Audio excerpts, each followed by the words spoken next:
Hello बच्चों, नमस्कार।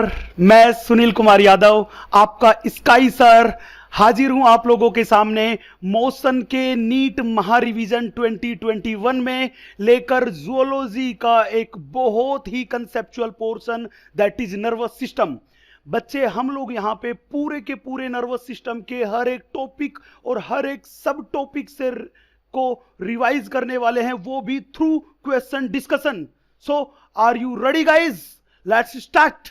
Yes, please देखें बच्चे, यहां पे ये रहा फर्स्ट क्वेश्चन आपकी स्क्रीन पे, जो कि नर्वस सिस्टम में इंपल्स कंडक्शन की मैकेनिज्म से लिया गया है। और ये जो डायग्राम है ये बिल्कुल एनसीईआरटी का डायग्राम है। देखिए क्या कहा गया है क्वेश्चन में, देखिएगा।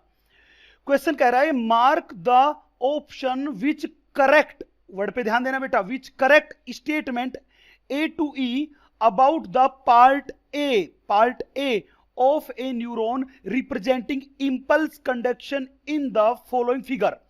बच्चे, अगर नीचे वाले डायग्राम में आप देख पा रहे होंगे तो आप क्लियरली यहां पे देख पा रहे होंगे कि अपने पास ये जो पार्ट ए है, इस पार्ट ए वाले पार्ट के बारे में बात कर रहा है, जो कि रेड कलर से बनाया गया है। इस रेड कलर वाले पार्ट के बारे में बात कर रहा है। और इस रेड कलर वाले पार्ट में ये शो कर रहा है बेटा, वो शो कर रहा है Na+ आयंस के इनफ्लक्स को। यस, Na+ आयंस के इनफ्लक्स को शो कर रहा है। और एज यू नो कि Na+ आयंस का इनफ्लक्स जो है वो इनफ्लक्स हो रहा है, मतलब इसका ये हुआ कि Na+ के वोल्टेज गेटेड चैनल्स VGCs जो है वो अपने पास है बेटा ओपन। वोल्टेज गेटेड चैनल्स के VGCs जो है अपने पास वो क्या है, ओपन। अब आपको पता है कि Na+ जो था उसके VGCs अगर यहां पे ओपन है तो पक्का ये वाली कंडीशन है, ये न्यूरॉन का डिपोलराइजेशन है। यस, ये अपने पास रिप्रेजेंट कर रहा है डिपोलराइजेशन ऑफ न्यूरॉन को। और आपको यह बात भी भली भांति पता है कि जब भी न्यूरॉन का डिपोलराइजेशन होगा तो डिपोलराइजेशन के टाइम पे एक्सोलेमा की इनर सरफेस ऑफ एक्सोलेमा जो थी उस पे होता है बेटा पॉजिटिव चार्ज। एंड यहां पे बात करके चलें, यहां पे आउटर सरफेस ऑफ एक्सोलेमा,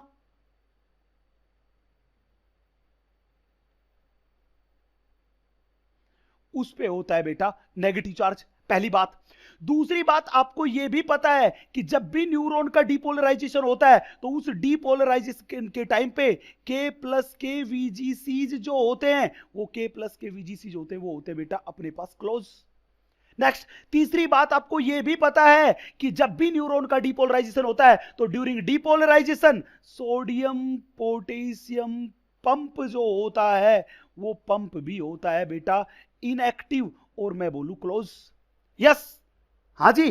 तो अब बहुत ध्यान से देखिएगा, जब मैंने कहा Na+ के VGCs ओपन है तो एक्सोलेमा हाईली परमिएबल किसके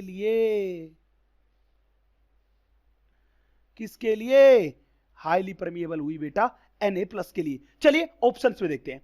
फर्स्ट ऑप्शन में कह रहा है membrane is freely permeable to Na+, सही बात है, which leads to rapid influx of Na+। Yes, Na+ अंदर से बाहर से अंदर जा रहे हैं, मतलब पहला वाला स्टेटमेंट एकदम सही स्टेटमेंट है।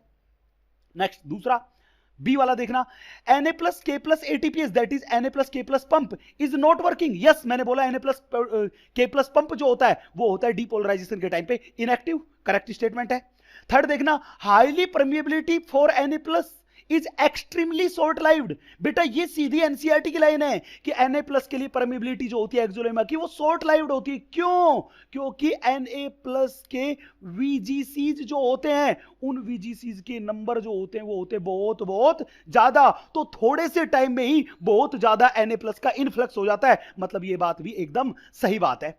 फोर्थ पॉइंट देखना, generation of high potential called action potential. Yes, अगर लगातार Na+ का इनफ्लक्स होता रहेगा तो एक्सोलेमा की आउटर सरफेस और इनर सरफेस के बीच पोटेंशियल डिफरेंस जो आता है वो पोटेंशियल डिफरेंस आता है +32 + 45 मिलीवोल्ट। यस, ये +32 +45 मिलीवोल्ट जो आया, इसी को अपन बोलते हैं AP, that is action potential. तो ये बात भी एकदम सही है, मतलब अबाउ डायग्राम से रिलेटेड चारों के चारों स्टेटमेंट्स एकदम सही है, इसलिए आंसर गया अपने पास बी। यस, हम मूव करते हैं अगले क्वेश्चन पे। देखिएगा अगला क्वेश्चन देखना, मार्क द इनकरेक्ट स्टेटमेंट। सबसे पहले याद रखना, बात फाइंड आउट करना, वो स्टेटमेंट कौन सा, incorrect statement regarding our brain and nervous system. Brain और नर्वस सिस्टम के लिए कौन सा स्टेटमेंट इनकरेक्ट है। देखिएगा, Schwann cells encloses both myelinated and unmyelinated nerve fibre. बेटा एकदम सही बात है, स्वान सेल की कवरिंग होती है पीएनएस में, पेरिफेरल नर्वस सिस्टम में स्वान सेल की कवरिंग अनमाइलिनेटेड एंड माइलिनेटेड दोनों ही टाइप के न्यूरॉन के अराउंड होती है। बस फर्क इतना होता है कि माइलिनेटेड न्यूरॉन में माइलिन शीथ होता है प्रेजेंट, और अनमाइलिनेटेड न्यूरॉन में माइलिन शीथ प्रेजेंट नहीं होता। तो फर्स्ट स्टेटमेंट एकदम सही स्टेटमेंट है। नेक्स्ट अगला पॉइंट है बी वाला पॉइंट, वो कह रहा है mid brain and hind brain form the brain stem. हाँ, ये बात भी सही बात है।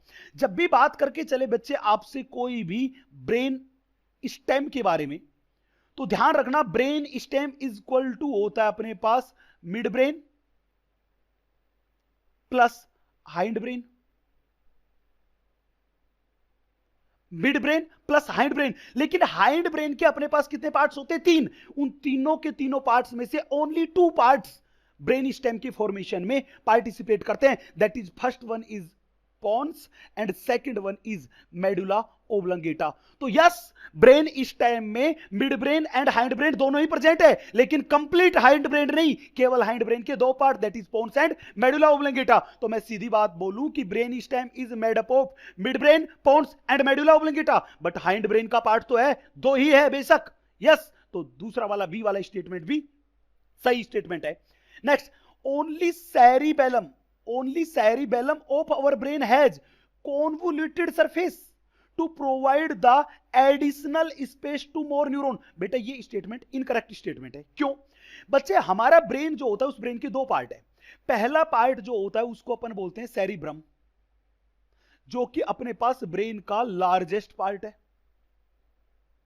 अपने ब्रेन का लार्जेस्ट 2/3 पार्ट ब्रेन का वो है सेरिब्रम।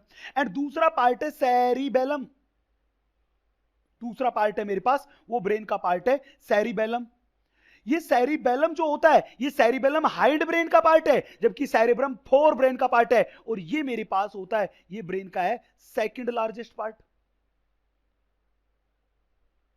ये मेरे पास जो है, ये है मेरे पास सेकंड लार्जेस्ट पार्ट। अब ध्यान रखना, ये दोनों के दोनों पार्ट ही है, इनमें कॉन्वोल्यूटेड सरफेस है, दोनों के दोनों में ही कैसी सरफेस है, कॉन्वोल्यूटेड सरफेस प्रेजेंट है। लेकिन क्वेश्चन में क्या दिया है कि ओनली सेरिबेलम में है, तो ये स्टेटमेंट क्या हो गया, गलत, क्योंकि 2 part that is cerebrum and cerebellum दोनों में है। यस, थर्ड वाला स्टेटमेंट इनकरेक्ट स्टेटमेंट है। फोर्थ वाला देखना, brain is the central information processing organ of our body and act as command and control system। बेटा एकदम सही बात है, हमारी बॉडी की कंट्रोल एंड कमांड का सेंटर जो होता है वो ब्रेन में प्रेजेंट होता है, इसीलिए ऐसा कहा गया। और ये एनसीईआरटी की एकदम सीधी की सीधी लाइन उठा के हमने यहां पे डाली है, देखिएगा। तो मतलब फोर्थ वाला स्टेटमेंट भी सही है। क्वेश्चन में क्या पूछा है, इनकरेक्ट स्टेटमेंट, और इनकरेक्ट स्टेटमेंट ओनली 1 आया, दैट इज थर्ड पॉइंट, सी वाला पॉइंट, इसलिए आंसर गया बेटा अपने पास सी। अगला क्वेश्चन देखना, क्वेश्चन नंबर 3 पे देखिएगा। अगला क्वेश्चन देखिएगा, बहुत अच्छा सवाल है। Mark the incorrect statement, mark the incorrect statement, incorrect statement. ध्यान देना, क्वेश्चन में पूछा गया अपने से, mark the incorrect statement regarding knee jerk, regarding knee jerk reflex action. बेटा ये नी जर्क रिफ्लेक्स एक्शन के लिए इनकरेक्ट स्टेटमेंट पूछ रहा है कि कौन सा नी जर्क रिफ्लेक्स एक्शन के लिए अपने पास इनकरेक्ट स्टेटमेंट है। तो सबसे पहले आपको पता होना चाहिए कि यहां पे जो बात कर रहा है क्वेश्चन में, वो बात कर रहा है नी जर्क रिफ्लेक्स एक्शन के लिए। तो पहले आपको यह पता होना चाहिए कि ये नी जर्क रिफ्लेक्स एक्शन जो है, ये मेरे पास ये एक स्पाइनल रिफ्लेक्स एक्शन है, स्पाइनल रिफ्लेक्स एक्शन है, मैंने शॉर्ट में लिखा। मतलब इस रिफ्लेक्स एक्शन का कंट्रोल जो होता है वो स्पाइनल कॉर्ड करती है। और आपको यह भी पता होगा कि चाहे कोई भी रिफ्लेक्स एक्शन हो, सारी की सारी रिफ्लेक्स एक्शन जो होती है वो अपने पास होती है सडन, कोई भी रिफ्लेक्स एक्शन हो वो होगी सडन, अनप्लैंड एंड इनवॉल्यूंटरी कोई भी रिफ्लेक्स एक्शन हो, चाहे उसका कंट्रोल स्पाइनल कॉर्ड करे, चाहे उसका कंट्रोल करे अपने पास वो कंट्रोल करे ब्रेन, सारी की सारी इनवॉल्यूंटरी और अनप्लैंड होती है। तो यहां पे मैंने बोला नी जर्क रिफ्लेक्स एक्शन एक स्पाइनल रिफ्लेक्स एक्शन है, और ये जो स्पाइनल रिफ्लेक्स एक्शन है, इस स्पाइनल रिफ्लेक्स एक्शन में स्पाइनल कॉर्ड के अंदर एफिरेंट न्यूरॉन डायरेक्टली साइनेप्स बनाती है इफिरेंट न्यूरॉन के साथ, मतलब सेंसरी और मोटर न्यूरॉन डायरेक्टली साइनेप्स बनाती है एक दूसरे से। तो स्पाइनल कॉर्ड के अंदर दोनों के बीच जो साइनेप्स बनता है इंफॉर्मेशन में, अपने पास रिफ्लेक्स आर्क में वो केवल एक साइनेप्स बनता है। इसलिए ध्यान रखना कि नी जर्क रिफ्लेक्स एक्शन एक मोनोसाइनेप्टिक रिफ्लेक्स एक्शन है। कैसी रिफ्लेक्स एक्शन है? मोनोसाइनेप्टिक रिफ्लेक्स एक्शन, मतलब कि यहां पे केवल एक ही साइनेप्स बना जिसमें एफिरेंट न्यूरॉन ने डायरेक्टली साइनेप्स बना लिया। किस पे? किसके साथ? इफिरेंट न्यूरॉन के साथ, मतलब inter neuron not involved, inter neurons are not involve, कोई भी इंटर न्यूरॉन इन्वॉल्व नहीं होती। अगर इंटर न्यूरॉन इन्वॉल्व होती तो एक से ज्यादा साइनेप्स बनते, उसको हम बोलते polysynaptic reflex action. But knee jerk reflex action कैसी है? मोनोसाइनेप्टिक। तो आंसर कीजिए प्लीज, देखिएगा। सबसे पहला, occurs quickly and without involvement of our conscious effort. बच्चे ध्यान रखना, कॉन्शियस एफर्ट होता तो वो वॉलंटरी होती, लेकिन ये कह रहा है विदाउट कॉन्शियस एफर्ट, मतलब इनवॉलंटरी एक्टिविटी है। और वेरी क्विक है, मतलब सडन है, मतलब पहला वाला पॉइंट एकदम सही पॉइंट है। सेकंड वाले पे देखना, regulated by spinal cord not by higher centre of brain, बिल्कुल सही बात है। मैंने पहले ही बोला कि नी जर्क रिफ्लेक्स एक्शन वो रिफ्लेक्स एक्शन है जिसका कंट्रोल स्पाइनल कॉर्ड करती है, इसलिए इसको बोलते हैं स्पाइनल रिफ्लेक्स एक्शन, एकदम सही बात है। तीसरा पॉइंट कह रहा है कि मस्कुलर रिसेप्टर जो था, उस मस्कुलर रिसेप्टर से इंपल्स को लेके गया afferent neuron, that is sensory neuron, एकदम सही बात है। सेंसरी न्यूरॉन उसको लेके गया स्पाइनल कॉर्ड में, और स्पाइनल कॉर्ड में जाके सेंसरी न्यूरॉन ने डायरेक्ट साइनेप्स किसके पास साथ बनाया? Efferent neuron, that is motor neuron के पास, और मोटर न्यूरॉन इंपल्स को लेकर आई मोटर एंड प्लेट के पास, जिसके बाद मसल्स में हुआ कॉन्ट्रैक्शन। तो यही तो रिफ्लेक्स आर्क है, मतलब ये बात भी एकदम सही है। अगला पॉइंट देखना, डी वाला, inter neurons are involved in the generation of motor impulse for the muscles. ये बात गलत है, क्योंकि अगर इंटर न्यूरॉन इन्वॉल्व होती तो ये अपने पास होती बेटा पॉलीसाइनेप्टिक रिफ्लेक्स एक्शन। ध्यान रखना, जब भी इंटर न्यूरॉन इन्वॉल्व होगी तो वो कैसी रिफ्लेक्स एक्शन होगी? पॉलीसाइनेप्टिक, जिसमें स्पाइनल कॉर्ड के अंदर एक से ज्यादा साइनेप्स का फॉर्मेशन होगा। लेकिन यहां पे एफिरेंट न्यूरॉन डायरेक्टली साइनेप्स का फॉर्मेशन करती है इफिरेंट न्यूरॉन के साथ, मतलब साइनेप्स कितना बनता है? एक। इसलिए नी जर्क रिफ्लेक्स एक्शन एक मोनोसाइनेप्टिक है, और मैंने लिखा कि मोनोसाइनेप्टिक में कभी भी इंटर न्यूरॉन इन्वॉल्व नहीं होती। तो फोर्थ स्टेटमेंट ही इनकरेक्ट स्टेटमेंट है, और क्वेश्चन में पूछा भी यही है, तो आंसर गया अपने पास 4। नेक्स्ट क्वेश्चन देखिएगा बेटा, बहुत अच्छा सवाल है। अगला सवाल बहुत अच्छा सवाल है, सारे एनसीईआरटी की बेस पे क्वेश्चन पूछे, एक एक पोर्शन को कवर करते हुए देखिएगा। Fourth question, pick out the incorrect statement. बेटा अगेन अपने को कुछ स्टेटमेंट्स गिवन है, 4 स्टेटमेंट्स, उनमें से इनकरेक्ट स्टेटमेंट को फाइंड आउट करना है। क्वेश्चन देखिएगा, myelinated nerve fibres are found in spinal and cranial nerve. एकदम सही बात है बेटा, एनसीईआरटी की क्लियर लाइन है कि commonly spinal nerve and cranial nerves are myelinated neuron. ये एनसीईआरटी की क्लियर लाइन है, मतलब एकदम सही बात है। चले भैया, नेक्स्ट है, unmyelinated nerve fibre is enclosed by a Schwann cell. ये देखिए बच्चे, यहां पे अपन बात करके चले तो ये बात कर रहा है कि अनमाइलेटेड जो नर्व फाइबर्स है, वो अनमाइलेटेड नर्व फाइबर्स जो है उनको एनक्लोज करने का काम, ध्यान दीजिएगा, वो कह रहा है कि अनमाइलेटेड नर्व फाइबर्स जो है, उन अनमाइलेटेड नर्व फाइबर्स को एनक्लोज करने का काम कौन करती है? स्वान सेल्स करती है। यस, कौन करती है? स्वान सेल करती है। बच्चे मैंने अभी थोड़ी देर पहले आपसे बताया कि पीएनएस में चाहे माइलिनेटेड न्यूरॉन हो चाहे अनमाइलिनेटेड न्यूरॉन हो, दोनों ही टाइप की neuron always enclosed bye Schwann cells. और स्वान सेल की कवरिंग को ही बोलते हैं न्यूरिलेमा।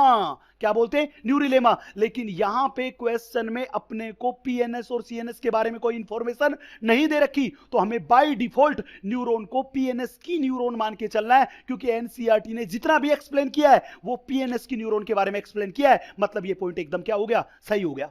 Next, in resting stage the axonal membrane is comparatively more permeable for potassium ions, that is K plus ions, and nearly impermeable for sodium ion। ये बात भी एकदम सही है बच्चे। एनसीईआरटी की सीधी लाइन है ये अगेन कि जो एक्सोलेमा है वो एक्सोलेमा के प्लस आयंस के लिए हाईली परमिएबल होती है, जबकि Na प्लस के लिए नियरली इम्परमिएबल होती है। एकदम सही बात है। अगला point, fourth point, axolemma is more permeable, word पे याद रखना, more permeable to the negatively charged protein present in the axoplasm. बेटा ये स्टेटमेंट एकदम गलत है। क्यों बच्चे? ये जो नेगेटिवली चार्ज्ड प्रोटीन है, इन नेगेटिवली चार्ज्ड प्रोटीन का साइज होता है बहुत बड़ा। जब इतने बड़े साइज के प्रोटीन है तो ये एक्सोलेमा को क्रॉस करके एक्सोप्लाज्म से ईसीएफ में नहीं आ सकती। मतलब फोर्थ पॉइंट है मेरे पास वो इनकरेक्ट पॉइंट है। इनकरेक्ट पॉइंट है क्यों? क्योंकि एक्सोलेमा नेगेटिवली चार्ज्ड प्रोटीन के लिए होती है इम्परमिएबल।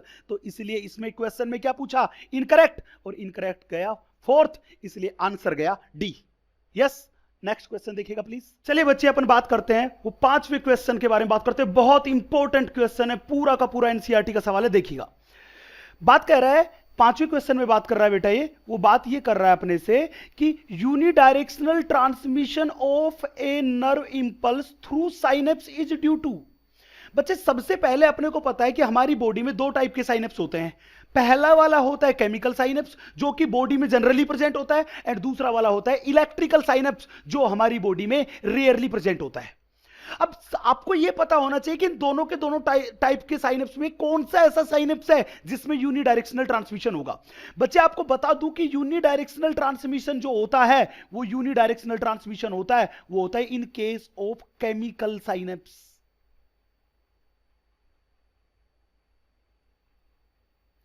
केमिकल साइनेप्स में यूनिडायरेक्शनल ट्रांसमिशन होता है, और केमिकल साइनेप्स ही वो साइनेप्स था जिसमें न्यूरोट्रांसमीटर्स इन्वॉल्व होते हैं।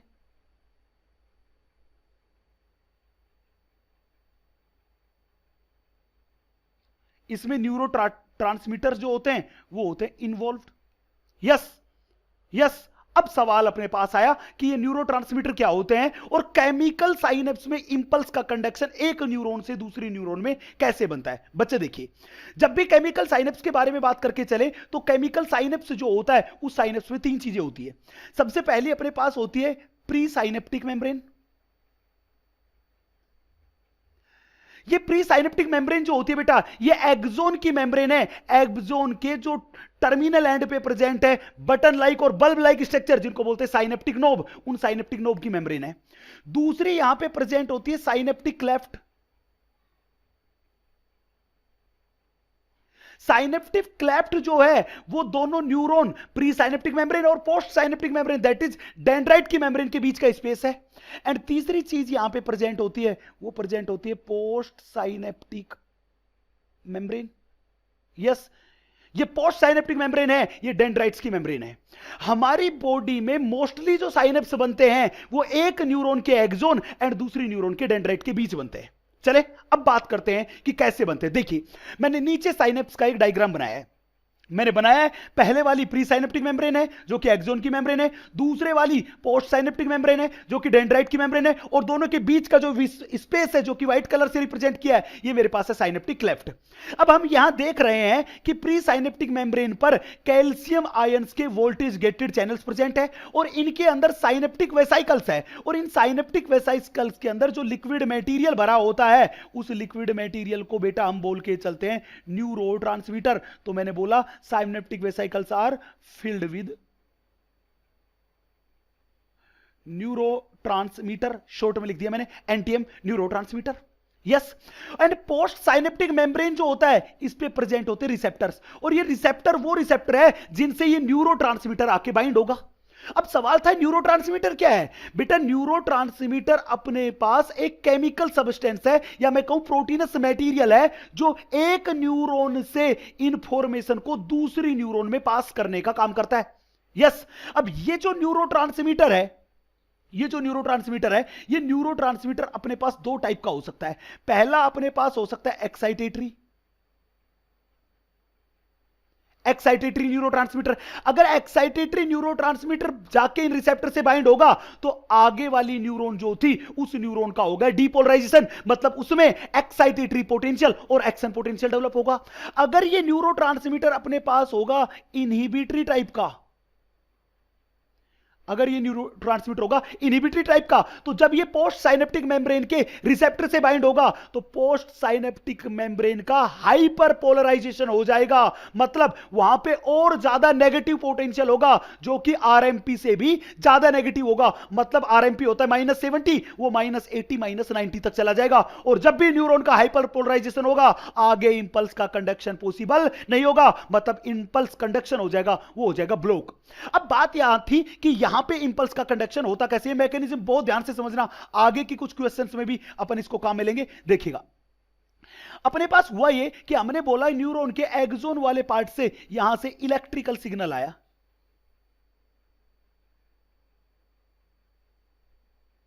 वो इलेक्ट्रिकल सिग्नल आया और वो इलेक्ट्रिकल सिग्नल जो ही साइनेप्टिक नोब में पहुंचा,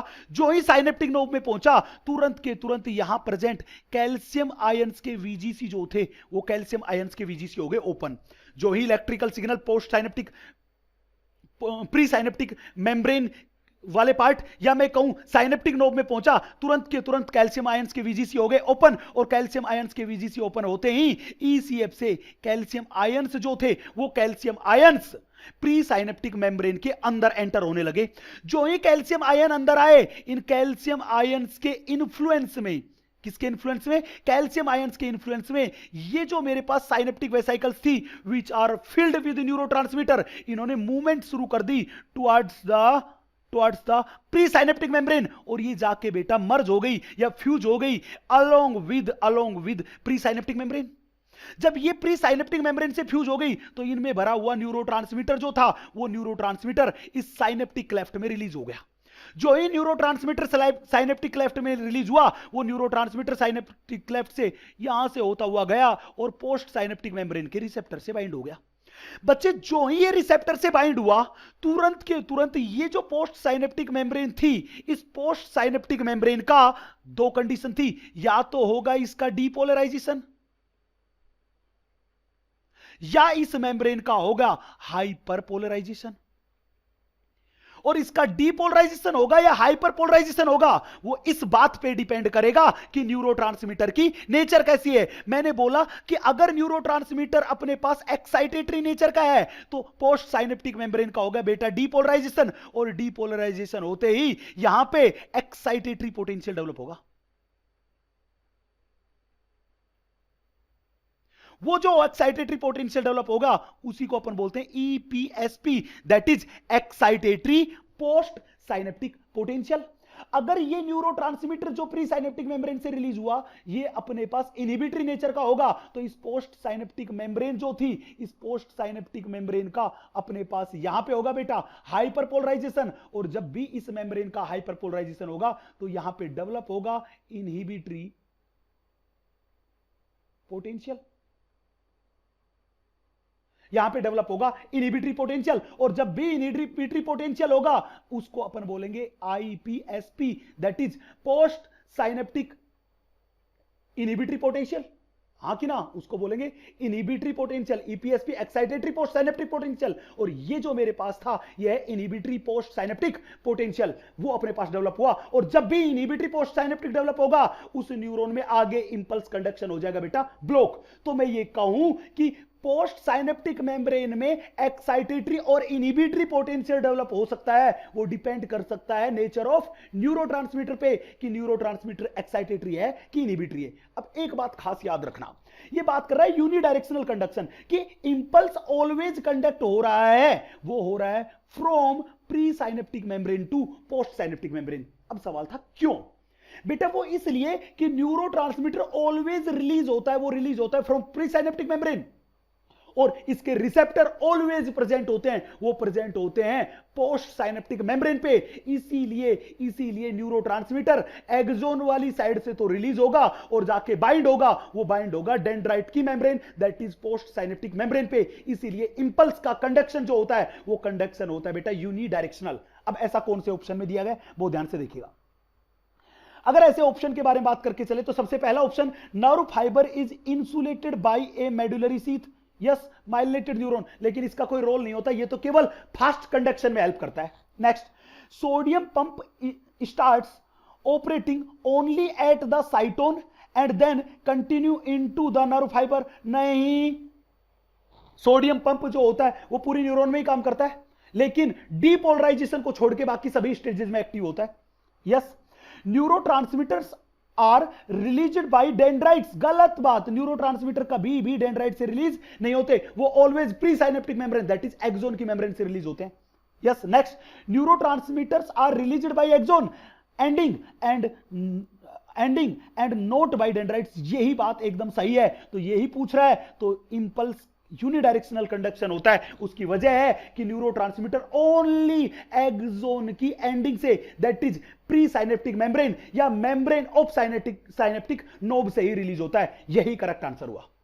ठीक है जी, अपन बहुत अच्छा सवाल था, अपन अगले क्वेश्चन पे मूव करते हैं, प्लीज देखिएगा बच्चे। आप लोगों के सामने मेरा अगला क्वेश्चन है, बहुत अच्छा सवाल है, ध्यान से देखिएगा।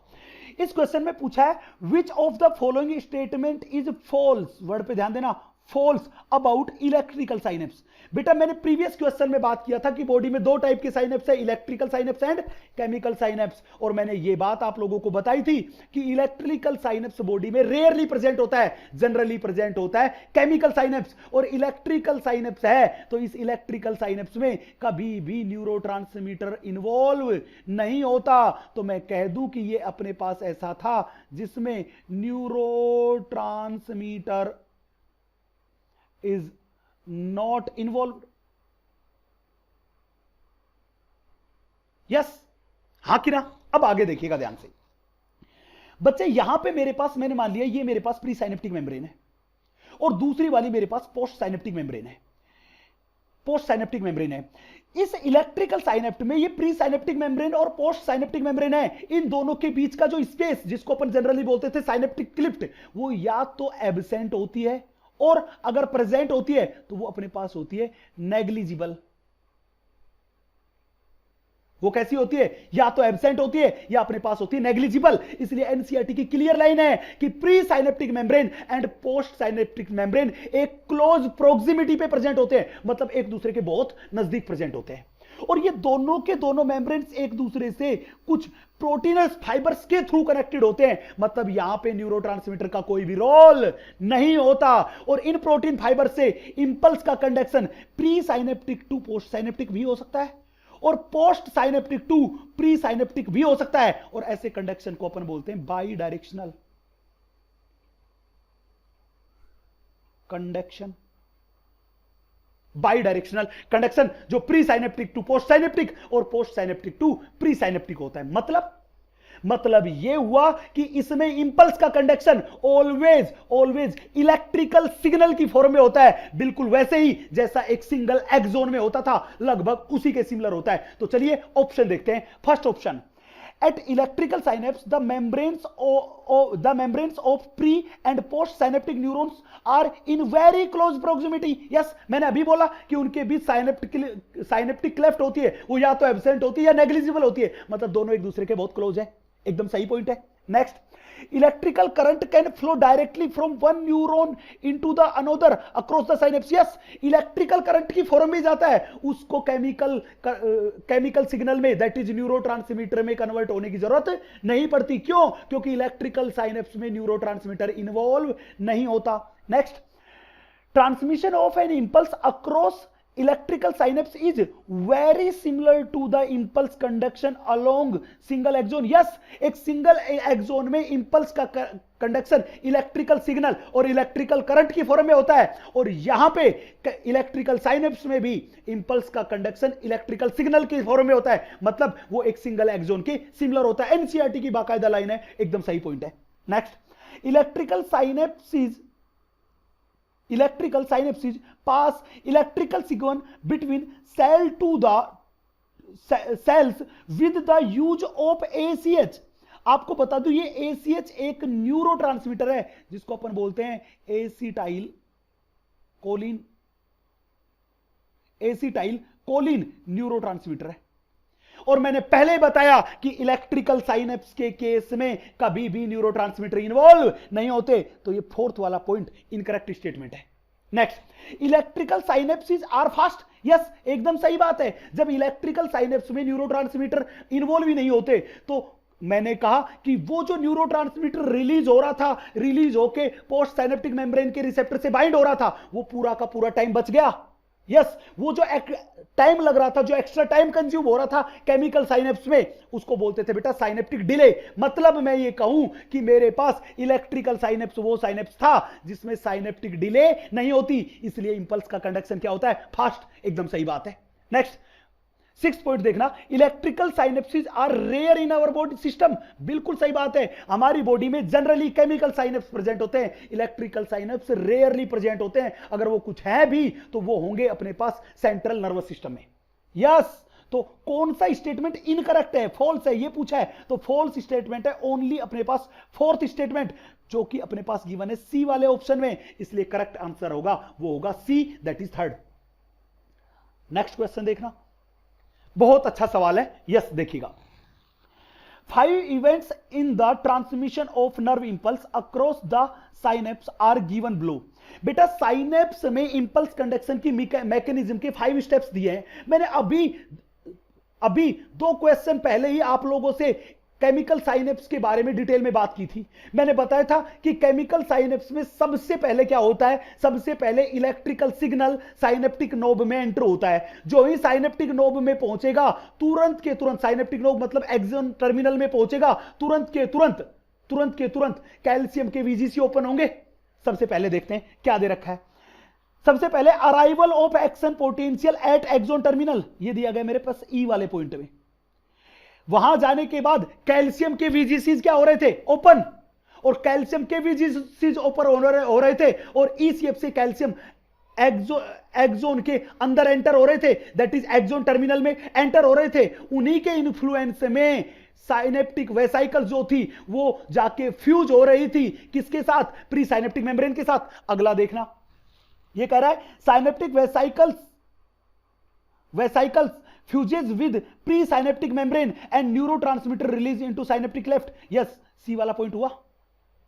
जब साइनेप्टिक क्लेफ्ट में न्यूरोट्रांसमीटर रिलीज हो गया था, उसके बाद न्यूरोट्रांसमीटर पोस्ट साइनेप्टिक मेम्ब्रेन के रिसेप्टर से जाके बाइंड हो रहा था, हाँ कि ना। ये वाला पॉइंट दिया गया है, ये वाला अपने पास दिया गया है बी वाले में। Yes, neurotransmitter binds to the receptor of post synaptic membrane.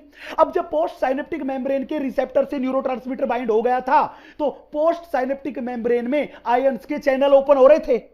Yes, वो आयंस के चैनल ओपन हो रहे थे, सोडियम के कि पोटेशियम के। अगर मेरे पास एक्साइटेटरी न्यूरोट्रांसमीटर होगा तो Na+ के वीजीसी ओपन होंगे और न्यूरॉन का डिपोलराइजेशन होगा। अगर वो मेरे पास इनहिबिटरी न्यूरोट्रांसमीटर होगा तो K+ के वीजीसी के एलजीसीज ओपन होंगे, और K+ के एलजीसीज ओपन होंगे तो न्यूरॉन का हाइपरपोलराइजेशन होगा। याद रखें, मैंने बोला अगर एक्साइटेटरी न्यूरोट्रांसमीटर होगा तो Na+ के एलजीसी ओपन होंगे, डिपोलराइजेशन होगा। अगर इनहिबिटरी न्यूरोट्रांसमीटर हुआ तो K+ के एलजीसी ओपन होंगे और वहां पे हाइपरपोलराइजेशन होगा। तो मैंने बोला चैनल्स जो पोस्ट साइनेप्टिक मेम्ब्रेन के थे वो हुए ओपन, और ये गिवन है अपने पास ए वाले पॉइंट में, इसलिए इसके बाद अगला जो मेरे पास आया वो अगला मेरे पास आया ए वाला।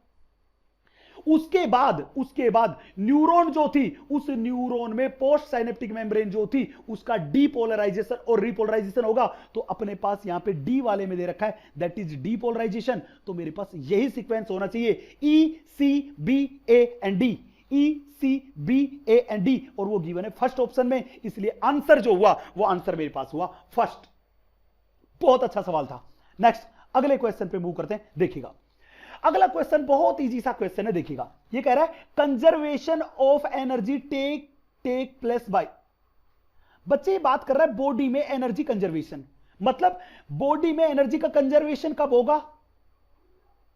कंजर्वेशन कब होगा? बॉडी में एनर्जी का कंजर्वेशन जब होगा जब बॉडी एक्टिविटीज जो होगी वो बॉडी की एक्टिविटीज कम होगी। जब बॉडी की एक्टिविटीज कम होगी तो बॉडी में एनर्जी कंजप्शन, वो एनर्जी का कंजप्शन भी क्या होगा? कम। और जब बॉडी में एनर्जी का कंजप्शन कम हुआ तो इसका मतलब बॉडी में एनर्जी क्या हो गई? कंजर्व हो गई। यस कि नो? तो हमने ये बोला कि बॉडी की एक्टिविटी कम होनी चाहिए। और नर्वस सिस्टम का कौन सा पार्ट है जो बॉडी की एक्टिविटी को कम करता है? बेटा ऑटोनोमस नर्वस सिस्टम में अपने पास पैरासिम्पैथेटिक नर्वस सिस्टम वाला जो पार्ट है, ये पार्ट वो था जो मोस्टली बॉडी एक्टिविटीज को, बॉडी की एक्टिविटीज को रिड्यूस करने का काम करता है, मतलब बॉडी की एनर्जी को कंजर्व करने का काम करता है। तो इसका आंसर जाएगा मेरे पास बी वाला। अगला क्वेश्चन देखिएगा। अगला क्वेश्चन अगेन अपने पास बहुत अच्छा सा क्वेश्चन है, देखिएगा which of the following statements और structure is not correct, word पे ध्यान देना, not correct about the midbrain, about the midbrain. बच्चे आप मान लीजिए अपने पास ये वाला जो पोर्शन है, ये मेरे पास हमारा ब्रेन का मिड ब्रेन वाला पार्ट है, ये वाला पार्ट हमारा मिड ब्रेन वाला पार्ट है। आपको बता दूं इस मिड ब्रेन से ऊपर की साइड यहां पे होता है थैलेमस, एंड इसके नीचे की साइड इधर अपने पास होता है पोन्स, ये थैलेमस या मैं कहूं हाइपोथैलेमस। यहां पे तो थैलेमस और हाइपोथैलेमस और नीचे होता है पोन्स। तो मैं कहूं कि ये जो मेरे पास मिड ब्रेन है, ये वाला पार्ट मेरे पास कौन सा है? ये मेरे पास है मिड ब्रेन। कि मिड ब्रेन जो होता है वो थैलेमस और मैं कहूं हाइपोथैलेमस एंड पोन्स के बीच लोकेटेड है। दूसरी बात, अब मानो कि ये मिड ब्रेन है और मिड ब्रेन जो होता है, इस मिड ब्रेन में हम बात करके चले, ये मिड ब्रेन की डोर्सल सरफेस है और ये मिड ब्रेन की वेंट्रल सरफेस है। ये मिड ब्रेन जो होता है ये अंदर से सॉलिड होता है, इसके अंदर एक फाइन डक्ट प्रेजेंट होती है। हमने बोल लिया ये फाइन डक्ट है जो कि इस मिड ब्रेन में प्रेजेंट है। ये फाइन डक्ट जो होती है, इस फाइन डक्ट को ही अपन बोल के चलते हैं बेटा सेरेब्रल एक्विडक्ट, या इसी का दूसरा नाम है आइटर, या इसी का तीसरा नाम है एक्विडक्ट ऑफ सिल्वियन। ये एक्विडक्ट ऑफ सिल्वियन जो होती है, इसमें कंडक्शन होता है, वो कंडक्शन होता है बेटा CSF, that is cerebro spinal fluid का। ये सेरेब्रल एक्विडक्ट जो होती है, ये सेरेब्रल एक्विडक्ट थर्ड वेंट्रिकल जो होती है, उस थर्ड वेंट्रिकल को फोर्थ वेंट्रिकल से कनेक्ट करने का काम करती है। चले भैया, अब अपने पास ये जो मेरे पास मिड ब्रेन है, इस मिड ब्रेन की डोर्सल सरफेस पर टोटल मिला के अपने पास 4 राउंडेड स्वेलिंग प्रेजेंट होती है। 4 राउंडेड स्वेलिंग प्रेजेंट होती है। ऊपर वाली जो होती है, ये दो ऊपर वाली है, इनको तो बोलते 2 सुपीरियर कोलिक्युलाई, एंड 2 ये नीचे वाले होते हैं, इनको बोलते हैं 2 इंफीरियर कोलिक्युलाई। तो टोटल मिला के ये राउंडेड स्वेलिंग कितनी हुई? 4। इन्हीं को अपन बोलते हैं कॉर्पोरा क्वाड्रिजेमिना। इन्हीं को बोलते हैं कॉर्पोरा क्वाड्रिजेमिना। ध्यान रखना ये कॉर्पोरा क्वाड्रिजेमिना है, ये डोर्सल सरफेस पे होता है। और ये ऊपर वाला जो होता है, ये ऊपर वाला रिलेटेड है अपने पास, ऊपर वाला रिलेटेड है अपने पास विजन से। और नीचे वाले 2 कोलिक्युलाई है, ये रिलेटेड है बेटा, ये रिलेटेड है हियरिंग से, ये रिलेटेड है हियरिंग से। सिमिलरली अपने पास इस मिड ब्रेन की वेंट्रल सरफेस पे 1 pair myelinated nerve fibres present होते हैं, जिनको अपन बोलते हैं क्रूरा सेरेब्राई। क्रूरा सेरेब्राई, ये मेरे पास जो है, ये अपने पास है 1 pair myelinated nerve fibres, 1 pair myelinated nerve fibres. Yes, ये मेरे पास पूरी की पूरी स्ट्रक्चर है मिड ब्रेन के बारे में। अब अपन बात करते हैं, देखिएगा ये अपने पास पहला है, फर्स्ट पॉइंट है, located between the thalamus and hypothalamus और हाइपोथैलेमस एंड पोन्स। बिल्कुल सही बात है, मैंने डायग्राम में रिप्रेजेंट करके बता दिया। सेकंड पॉइंट है, हैज आर्बोरविटी। गलत बात, ये आर्बोरविटी जो होते हैं इन्हीं को अपन बोलते हैं बेटा लाइफ ट्री। इन आर्बोरविटी को ही अपन बोल के चलते हैं लाइफ ट्री। और ये आर्बोरविटी जो होते हैं ये अपने पास होते हैं सेरिबेलम में। ये आर्बोरविटी किसमें होते हैं? सेरिबेलम में। तो कहने का मतलब ये बी वाला पॉइंट क्या हुआ? Incorrect. It has canal that is cerebral aqueduct. बिल्कुल सही बात है, मैंने डायग्राम में बताया सेरेब्रल एक्विडक्ट प्रेजेंट है। It's dorsal part consist of 4 lobes that is corpora quadrigemina. बिल्कुल सही बात है, डोर सरफेस पे 4 राउंडेड स्वेलिंग्स डेवलप है, 2 सुपीरियर और 2 इंफीरियर, जिनको बोलते हैं कॉर्पोरा क्वाड्रिजेमिना। तो क्वेश्चन में पूछा not correct, that is incorrect. Incorrect हुआ बी वाला, इसलिए आंसर गया अपने पास बी। नेक्स्ट क्वेश्चन देखिएगा प्लीज। नेक्स्ट क्वेश्चन अगेन देखिएगा, read the following statements. How many of above statements are false. बेटा अपने को ऊपर 4 स्टेटमेंट्स गिवन है, उनमें से अपने को फॉल्स स्टेटमेंट आइडेंटिफाई करना। देखना first question, nervous system provide an organised network of point to point connection. Yes, nervous system जो होता है बेटा उसका रेस्पॉन्स जो होता है वो बहुत क्विक होता है, शॉर्ट टाइम पीरियड के लिए होता है, दैट इज शॉर्ट लास्टिंग होता है एंड वेरी एग्जैक्ट होता है। कैसा होता है? Very exact. इसीलिए होता है पॉइंट टू पॉइंट। ये एनसीईआरटी की क्लियर लाइन है इंट्रोडक्शन वाले पार्ट में ही। बिल्कुल सही बात है। नेक्स्ट अगला पॉइंट है, the endocrine system provides chemical integration through hormones. बिल्कुल सही बात है, एंडोक्राइन सिस्टम जो होता है वो बॉडी में कंट्रोल एंड कोऑर्डिनेशन का काम करता है, वो करता है थ्रू हॉर्मोन्स, जबकि नर्वस सिस्टम करता है वो करता है थ्रू न्यूरॉन्स।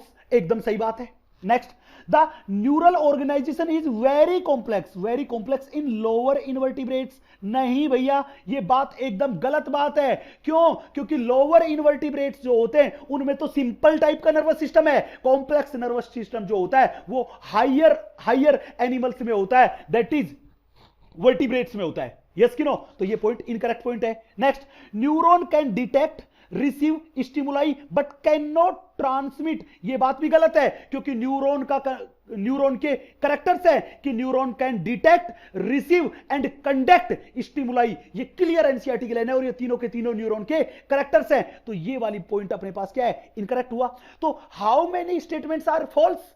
तो यहां पे देखें तो अपने पास 2 स्टेटमेंट फॉल है, दैट इज सी वाला एंड डी वाला। तो आंसर हुआ अपने पास सी, दैट इज थर्ड वाला। मेरी बात क्लियर है?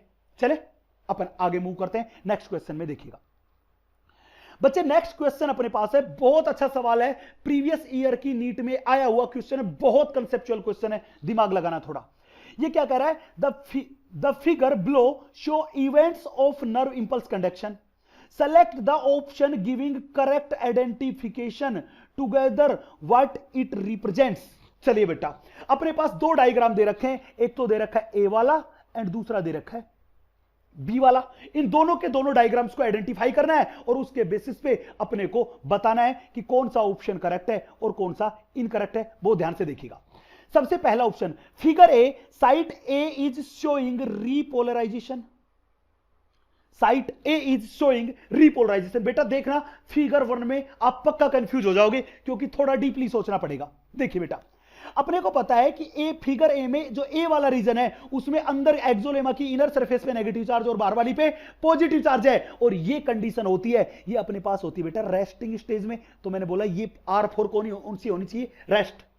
अब आप देखिएगा बी वाला जो पॉइंट है, इस बी वाले पॉइंट में अंदर की साइड पॉजिटिव और बाहर की साइड नेगेटिव, अंदर पॉजिटिव और बाहर नेगेटिव होता है डिपोलराइजेशन के टाइम में। और सी वाली पे भी अंदर पॉजिटिव और बाहर नेगेटिव, मतलब अंदर पॉजिटिव और बाहर नेगेटिव होता है, वो अपने पास होता है डीपोलराइजेशन में। लेकिन डीपोलराइजेशन में दोनों साथ साथ नहीं हो सकता, केवल एक ही हो सकता है। अब इंपल्स का कंडक्शन कहां हो रहा होगा? इंपल्स का कंडक्शन हो रहा होगा फ्रॉम ए टू सी। जब ए टू सी हो रहा होगा तो मैंने बोला ये सी वाला जो पार्ट हो रहा होगा, जब इस सी वाले पार्ट में शुरू हो गया होगा डीपोलराइजेशन, सी वाले में क्या हो रहा होगा, डीपोलराइजेशन शुरू हुआ होगा, तो उस टाइम पे बी में डीपोलराइजेशन हो गया होगा, खत्म। मतलब उसमें क्या शुरू हो जाना चाहिए, उसमें शुरू हो जाना चाहिए रीपोलराइजेशन। तो कहने का मतलब ये बी वाला जो पोर्शन है, ये बी वाला पोर्शन अपने पास रिप्रेजेंट कर रहा है किसको, बिगिनिंग ऑफ रीपोलराइजेशन को। किसको रिप्रेजेंट कर रहा है, बिगिनिंग ऑफ रीपोलराइजेशन को रिप्रेजेंट कर रहा है। कौन सा पार्ट, बी पार्ट।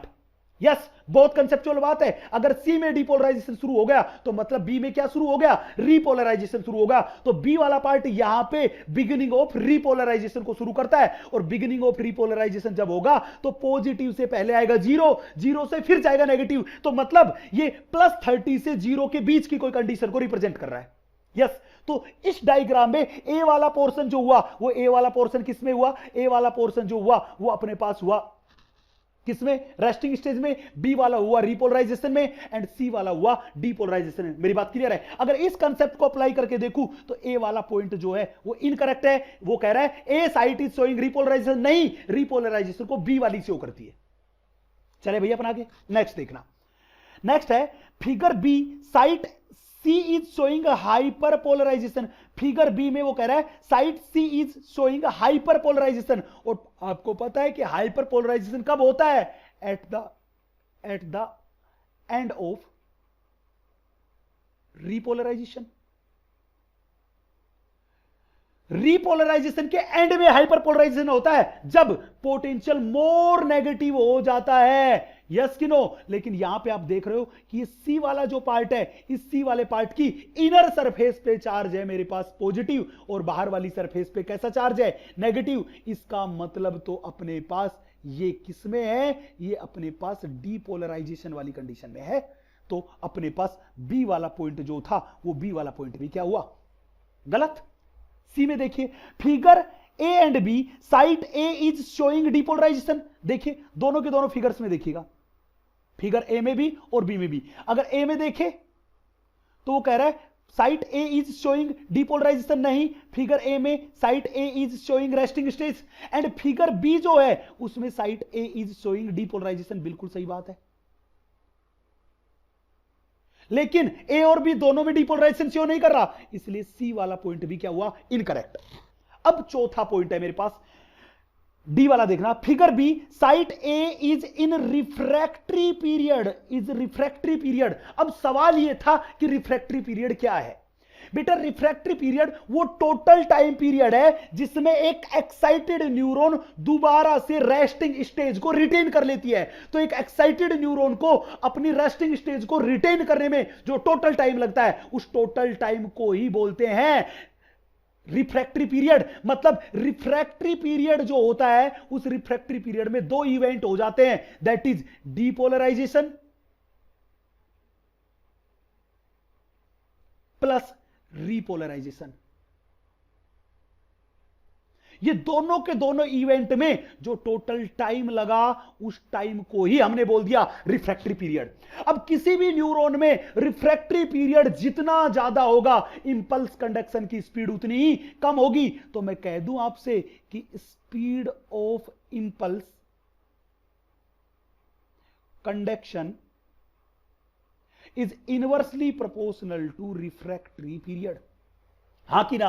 तो अपने पास देखिए, मैंने कहा कि रिफ्रैक्टरी पीरियड वो टाइम था जिसमें एक रेस्टिंग में न्यूरॉन जो थी वो, उसमें पहले डीपोलराइजेशन होता है, फिर रीपोलराइजेशन होता है, और अगेन वो किस में आ जाती है, रेस्टिंग स्टेज में। तो जो टोटल टाइम लगता है उसी को बोलते हैं रिफ्रैक्टरी पीरियड। तो अब कहने का मतलब, अगर मेरे पास ए वाला पॉइंट है, अगर उस ए वाले पॉइंट में डीपोलराइजेशन हो रहा होगा, तब भी मैं कह दूंगा कि अपने पास वो रिफ्रैक्टरी पीरियड में है। अगर उसमें रीपोलराइजेशन हो रहा होगा तो भी मैं कह दूंगा कि वो रिफ्रैक्टरी पीरियड में है। कब, एक रेस्टिंग स्टेज के बाद जब दूसरी रेस्टिंग स्टेज आती है, तो दोनों के बीच का टाइम इंटरवल ही रिफ्रैक्टरी पीरियड है। यस, अपने पास ये जो बी का ए वाला साइट है, इसमें डीपोलराइजेशन चल रहा है। मतलब न्यूरॉन एक इंपल्स का कंडक्शन कर रही है, और जब न्यूरॉन किसी भी इंपल्स का कंडक्शन करती है, मतलब ड्यूरिंग रिफ्रैक्टरी पीरियड, न्यूरॉन किसी भी दूसरे स्टिमुलस को रिसीव नहीं करती, चाहे वो स्टिमुलस थ्रेशोल्ड हो, चाहे सुप्रा थ्रेशोल्ड हो। तो आंसर अपने पास गया बेटा यहां पे 4। बहुत इंपॉर्टेंट क्वेश्चन है बेटा, नीट में पहले आया हुआ क्वेश्चन है। चले भाई अपन अगले क्वेश्चन पे मूव करते हैं, देखिएगा प्लीज। अगला क्वेश्चन देखना again. Which one of the following statement is correct? Which one of the following statement is correct? बहुत ध्यान से देखना, ये क्या कह रहा है? नीदर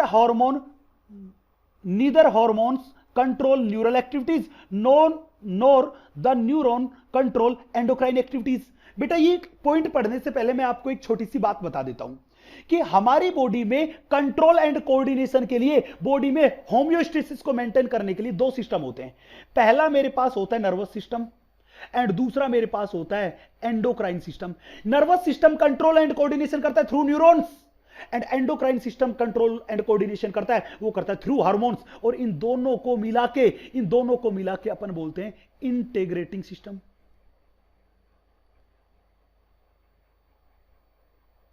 यस, इन दोनों को मिला के बोलते हैं इंटीग्रेटिंग सिस्टम। मैं आपको बता दूं कि ये नर्वस सिस्टम जो होता है, ये नर्वस सिस्टम इन्फ्लुएंस करता है एंडोक्राइन ग्लैंड्स की एक्टिविटीज को, और ये एंडोक्राइन ग्लैंड्स है, ये इन्फ्लुएंस करती है नर्वस सिस्टम की एक्टिविटीज को। मतलब दोनों के दोनों एक दूसरे की एक्टिविटी को क्या करते हैं? इन्फ्लुएंस। यस कि नो? यस कि नो? तो अब आंसर देखिए। पहला पॉइंट कह रहा है कि neither hormone control neural activities NOR the neuron control endocrine activities. गलत बात है, दोनों ही एक दूसरे की एक्टिविटीज को कंट्रोल करते हैं।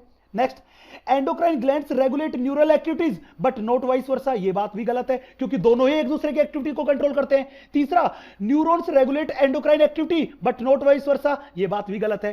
फोर्थ देखना, endocrine glands regulate neural activities and nervous system regulates endocrine activities. यह बात ही एकदम सही है और इसमें करेक्ट ही पूछा गया है, इसलिए answer should be 4, that is D वाला पॉइंट।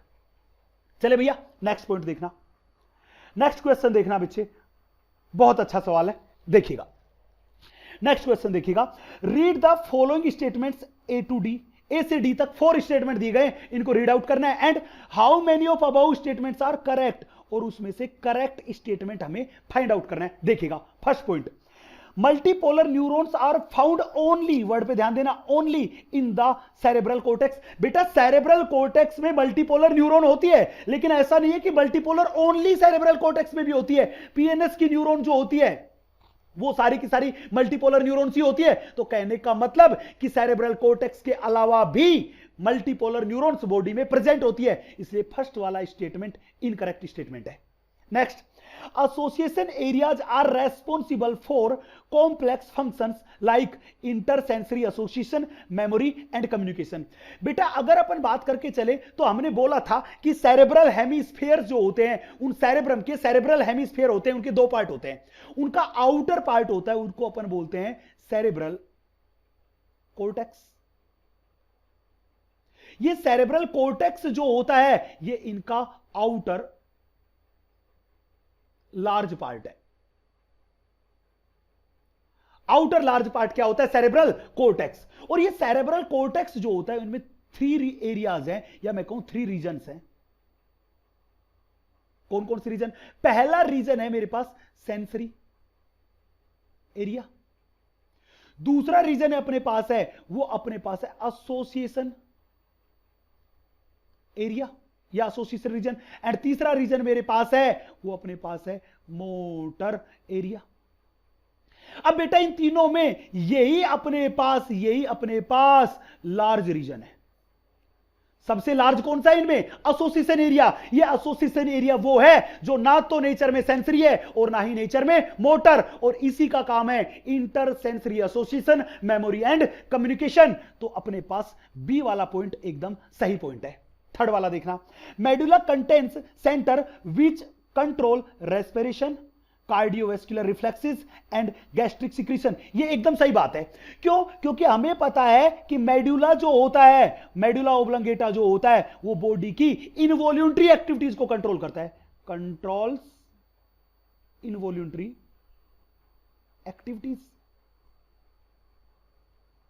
बॉडी की इनवॉल्यूंटरी एक्टिविटीज को कंट्रोल करता है, और ये सारी की सारी इनवॉल्यूंटरी एक्टिविटीज है जिनके सेंटर्स मेडुला ओब्लंगेटा में लोकेटेड है। नेक्स्ट, मिड ब्रेन कंट्रोल्स अर्ज ऑफ ईटिंग एंड ड्रिंकिंग। आपको बता दूं कि हमारा हंगर एंड थर्स्ट सेंटर जो होता है वो हाइपोथैलेमस में लोकेटेड है। मिड ब्रेन का उनसे कोई भी लेना देना नहीं है। एनसीईआरटी की क्लियर लाइन है कि मिड ब्रेन जो होता है वो रिसीव एंड इंटीग्रेट करता है tactile, auditory and visual inputs को, मतलब उनका ईटिंग और ड्रिंकिंग में कोई भी रोल नहीं है। तो यहां पे कितने पॉइंट इनकरेक्ट हुए? 2, that is A and D. और कितने पॉइंट करेक्ट हुए? 2, that is B and C. तो ये पूछ रहा है how many statements are correct? 2 statements are correct, that is B and C. So answer should be A, that is first वाला answer हो गया। चले भैया अपन आगे नेक्स्ट पॉइंट देखना, नेक्स्ट क्वेश्चन देखना। मैं अगले क्वेश्चन पे मूव करता हूं, क्वेश्चन नंबर 14। देखिएगा बेटा, Which of the following statement is not correct? Word पे ध्यान देना, वर्ड कह रहा है not correct for the reflex action shown in the diagram। बेटा ये क्वेश्चन मैं पहले भी डिस्कस कर चुका हूं, बिल्कुल ऐसे का ऐसा सवाल, बस डायग्राम नहीं था। ये कह रहा है शोन डायग्राम के लिए करेक्ट बताना है। तो पहले तो मैं बता दूं कि ये डायग्राम बिल्कुल एनसीईआरटी का डायग्राम है, और एनसीईआरटी ने इस डायग्राम में एक्सप्लेन कर रखा है, वो कर रखा है अपने पास नी जर्क रिफ्लेक्स एक्शन को। कौन सी रिफ्लेक्स एक्शन को एक्सप्लेन कर रखा है? नी जर्क रिफ्लेक्स एक्शन को। और आपको पता है कि नी जर्क रिफ्लेक्स एक्शन जो है ये एक मोनोसाइनेप्टिक रिफ्लेक्स एक्शन है। और मैं पहले ही बता चुका हूं कि मोनोसाइनेप्टिक रिफ्लेक्स एक्शन में एफिरेंट न्यूरॉन डायरेक्टली साइनेप्स का फॉर्मेशन करती है विद इफिरेंट न्यूरॉन, उनमें इंटर न्यूरॉन इन्वॉल्व नहीं होती। और नी जर्क रिफ्लेक्स एक्शन एक स्पाइनल रिफ्लेक्स एक्शन है, मतलब इसका कंट्रोल करती है वो कौन करती है? Spinal cord. और इस डायग्राम में भी ये जो स्ट्रक्चर है ये मेरे पास है बेटा स्पाइनल कॉर्ड। यस कि नो? तो देखते हैं क्या पॉइंट कह रखा है, सुनिएगा। नॉट करेक्ट, इनकरेक्ट बताना है। ये कह रहा है अकर इनवॉल्यूंटरीली एंड विदाउट कॉन्शियस एफर्ट्स। बिल्कुल सही बात है, मैंने बताया कि कोई भी रिफ्लेक्स एक्शन हो वो सडन, अनप्लान्ड एंड इनवॉल्यूंटरी ही रेस्पॉन्स है। सही बात है। Next, at least 1 afferent and 1 efferent neurons required. Yes, एक एफिरेंट और एक इफिरेंट न्यूरॉन की रिक्वायरमेंट होती है तभी तो एक साइनेप्स बनेगा। नेक्स्ट, पॉलीसाइनेप्टिक रिफ्लेक्स एक्शन, गलत बात, मोनोसाइनेप्टिक रिफ्लेक्स एक्शन है। Next, regulated by spinal cord, एकदम सही बात, क्योंकि ये एक स्पाइनल रिफ्लेक्स एक्शन है जिसका कंट्रोल स्पाइनल कॉर्ड करता है। तो कौन सी बात इनकरेक्ट है? थर्ड वाली बात इनकरेक्ट है, इसलिए आंसर गया बेटा थर्ड। क्वेश्चन नंबर 15 पे आइएगा, बहुत अच्छा सवाल है, बहुत अच्छा सवाल है, देखिएगा। Which of the following is not correct? ध्यान देना, वर्ड क्या पूछ रहा है? Not correct for A in the adjacent graph showing change of potential difference during nerve impulse conduction in a neuron. Yes, बहुत ध्यान से देखिएगा बच्चे, आपके सामने ये एक ग्राफ शोन है और इस ग्राफ में नर्व इंपल्स कंडक्शन के दौरान पोटेंशियल में क्या चेंज हुआ उसको रिप्रेजेंट किया गया है। आपने यहां पे ग्राफ में देख पा रहे हो कि ये मेरे पास -70 मिलीवोल्ट दे रखा है, मतलब ये मेरे पास किसी भी न्यूरॉन का होता है रेस्टिंग मेम्ब्रेन पोटेंशियल, जिसको अपन बोलते हैं आरएमपी, मतलब न्यूरॉन यहां पे रेस्टिंग स्टेज में है। और यहां पे मैक्सिमम जो दे रखा है वो दे रखा है +30 मिलीवोल्ट। और आपको पता है +30 मिलीवोल्ट जो होता है इसी को बोलते हैं अपन एक्शन पोटेंशियल,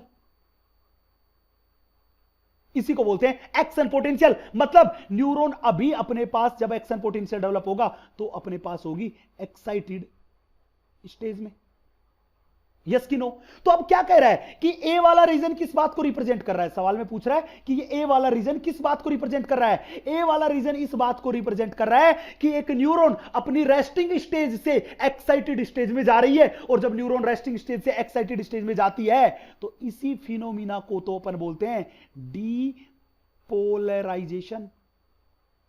इसी फिनोमिना को तो अपन बोलते हैं डीपोलराइजेशन।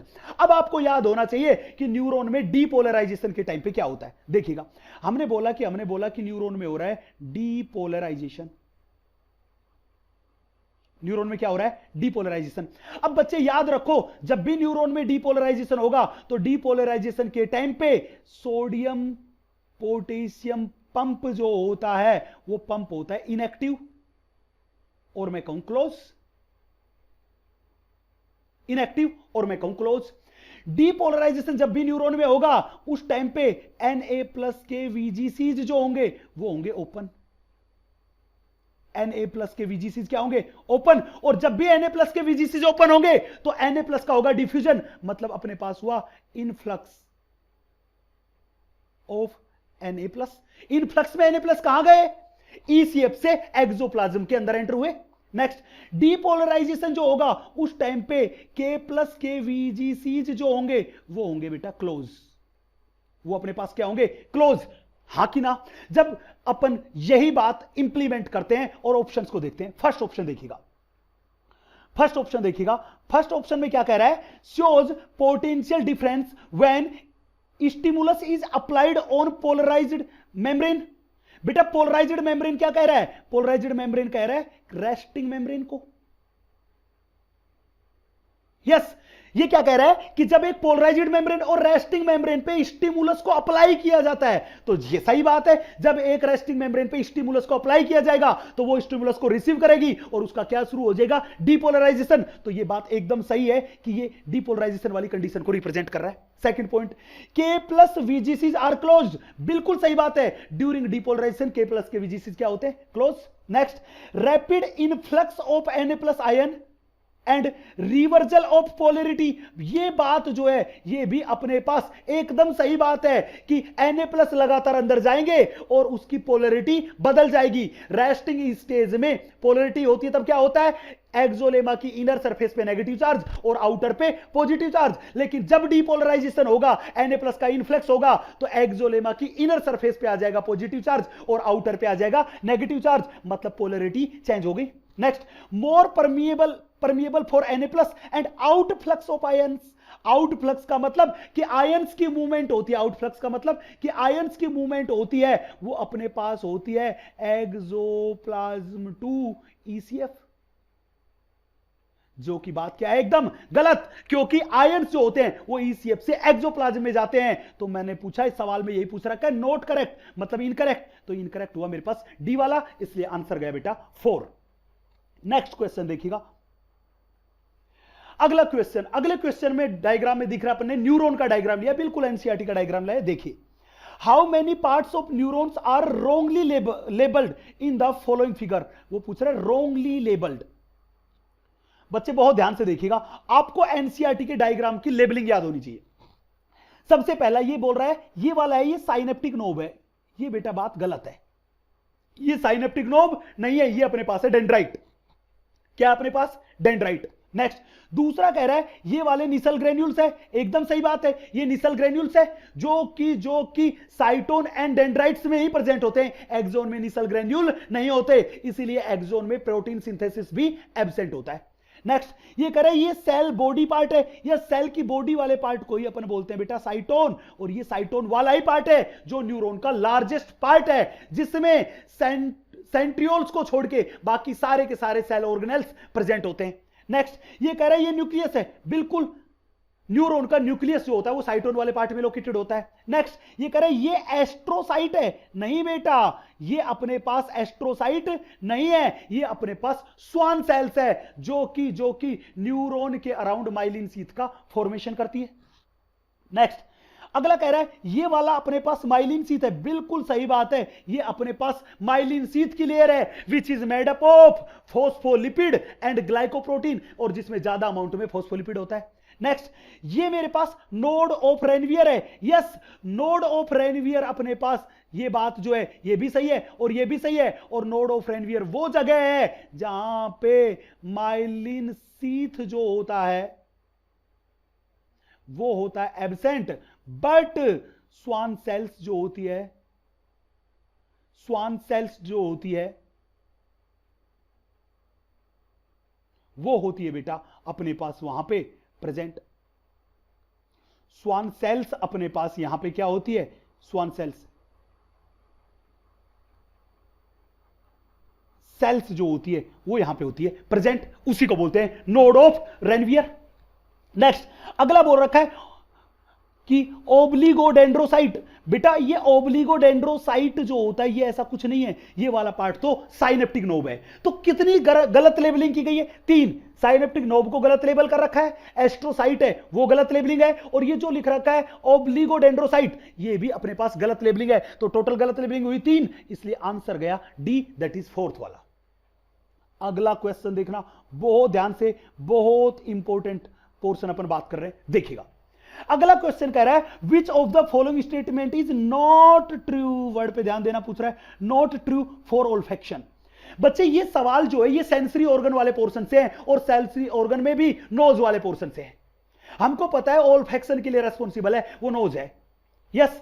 अब पहला पॉइंट देखना, olfactory receptors is located in mucus coat, बिल्कुल सही बात है। ओल्फैक्टरी रिसेप्टर जो होते हैं ये ओल्फैक्टरी रिसेप्टर सेल्स के एंटीरियर पार्ट पे लोकेटेड होते हैं और ये म्यूकस कोटेड होते हैं और यहां पे म्यूकस का सिक्रीशन करने का काम करती है वो म्यूकस ग्लैंड या बोमन्स ग्लैंड करती है, यस, एकदम सही पॉइंट है। दूसरा, olfactory bulb is one small and bean size organ, बेटा ये ओल्फैक्टरी बल्ब है, इन्हीं को बोल देते हैं अपन olfactory lobes.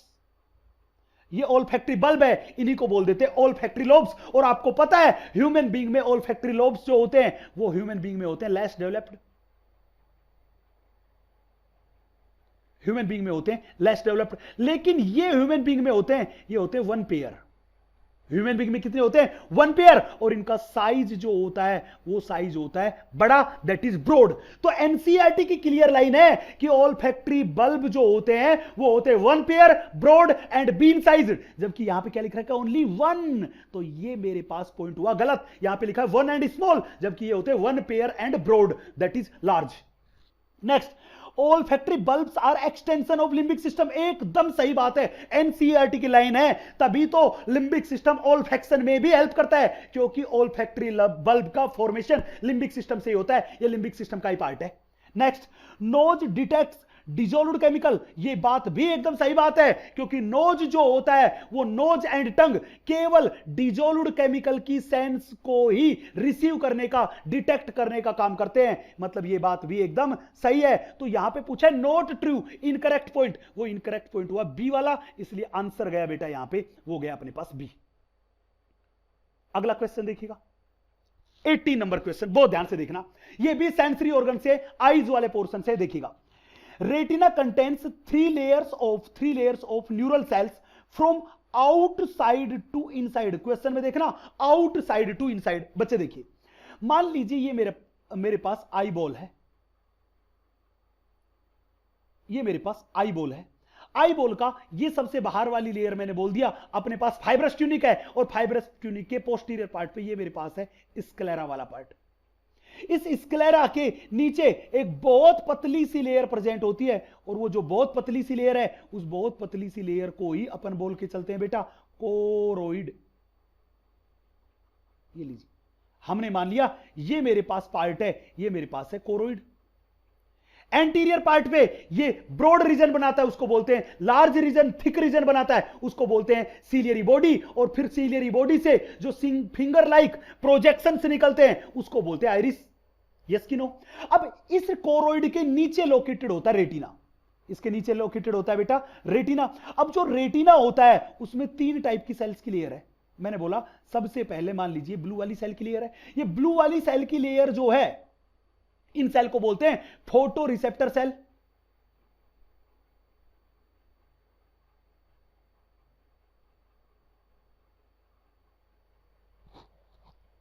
Photo receptor cell या फोटो सेंसिटिव सेल। इन फोटो सेंसिटिव सेल्स जो थी, इनके बाद जो सेल की लेयर होती है, मैंने मान लिया ये रेड वाली सेल की लेयर होती है। ये रेड वाली सेल की जो लेयर है इसको अपन बोलते हैं बाइपोलर सेल्स। एंड इन बाइपोलर सेल्स के बाद जो सेल्स की लेयर होती है हमने मान लिया वो अपने पास ये तीसरी वाली सेल्स की लेयर है, जिसको हमने येलो वाली मान लिया, और ये येलो वाली सेल्स की लेयर है इसको अपन बोलते हैं गैंग्लियोनिक सेल्स।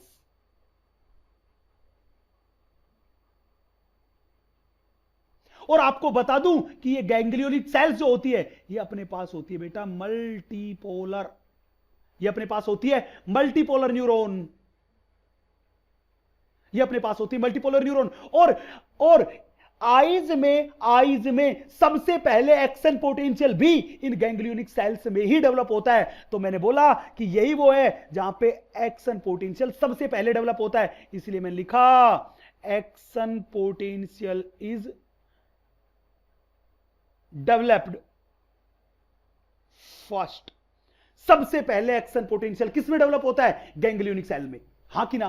तो एनसीईआरटी ने जो बात कर रखी है वो कर रखी है inner side to outer side, inner side से आउटर साइड में बात करके चले। तो अगर मैं बात करके चलूं इनर टू आउटर साइड, अगर इनर टू आउटर साइड बात करूं तो मेरे पास पहले आती है गैंग्लियोनिक, फिर आती है बाइपोलर, और फिर मेरे पास आती है फोटो रिसेप्टर सेल। लेकिन क्वेश्चन में क्या दिया? Outer to inner. क्वेश्चन में दिया आउटर टू इनर, तो आउटर में किधर से चलेंगे? कोरोइड की साइड से। तो सबसे पहले कौन सी आई? सबसे पहले आई पीआरसी, फिर उसके बाद आई बाइपोलर सेल्स, और उसके बाद आई गैंग्लियोनिक सेल्स। तो ऑप्शन देखिए ऐसा कहां दे रखा है, सबसे पहले पीआरसी, फिर बाइपोलर, और फिर गैंग्लियोनिक, ऐसा गिवन है बेटा ऑप्शन नंबर थर्ड में, इसीलिए आंसर गया थर्ड।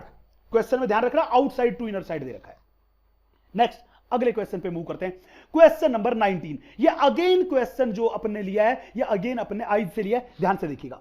ये कह रहा है how many statements are true? Yes, देखिएगा सबसे पहला है fovea is thinnest part of retina. बेटा ये एकदम सही बात है। आपको बता दूं कि ये जो फोविया वाला रीजन है, ये फोविया होता है, ये अपने पास लोकेटेड होता है central part of macula lutea में। किसका पार्ट है? ये अपने पास मैक्यूला लूटिया का पार्ट है, दैट इज जिसको अपन बोलते हैं येलो स्पॉट।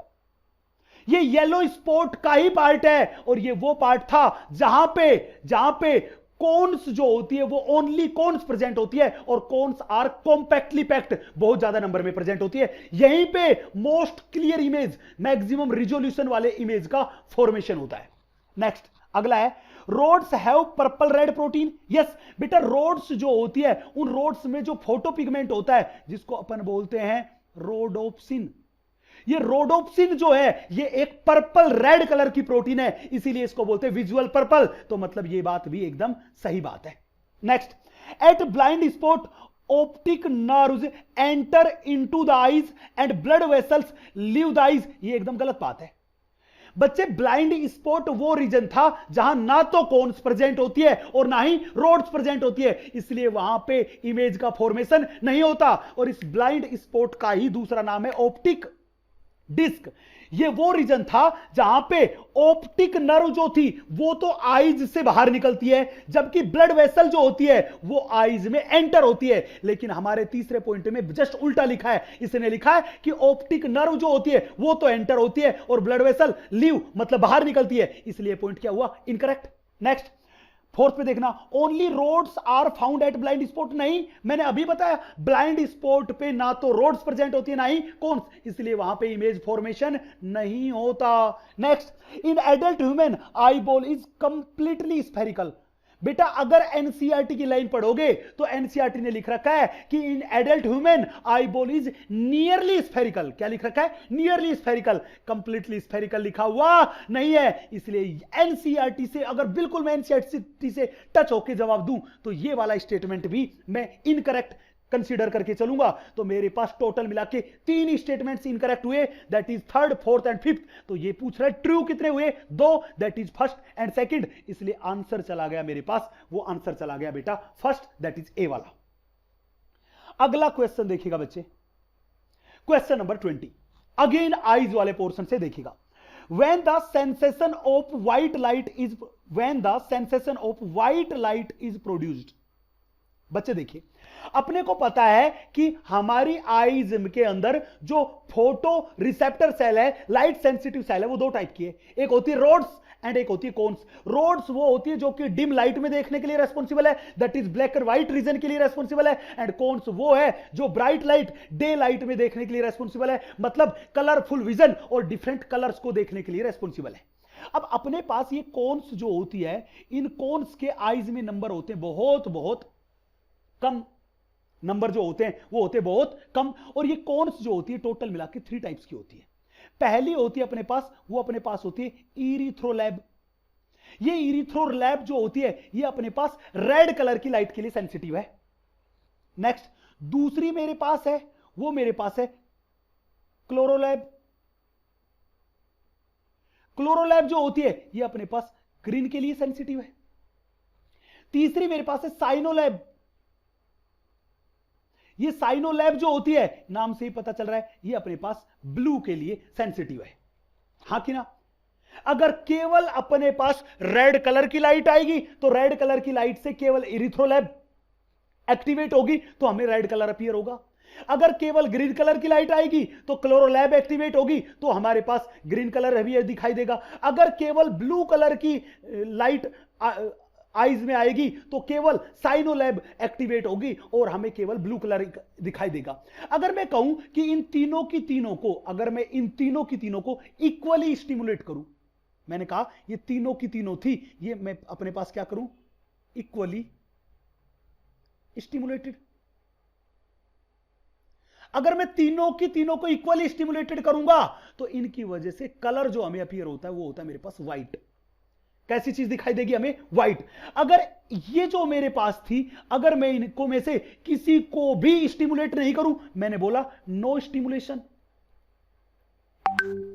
अगर तीनों में से किसी को भी स्टिमुलेट नहीं करूं, तो अगर किसी को भी स्टिमुलेट नहीं करूंगा तो कलर मेरे को अपीयर होगी, वो चीज वो अपीयर होगी ब्लैक की। अगर मेरे पास हो different combination of stimulation,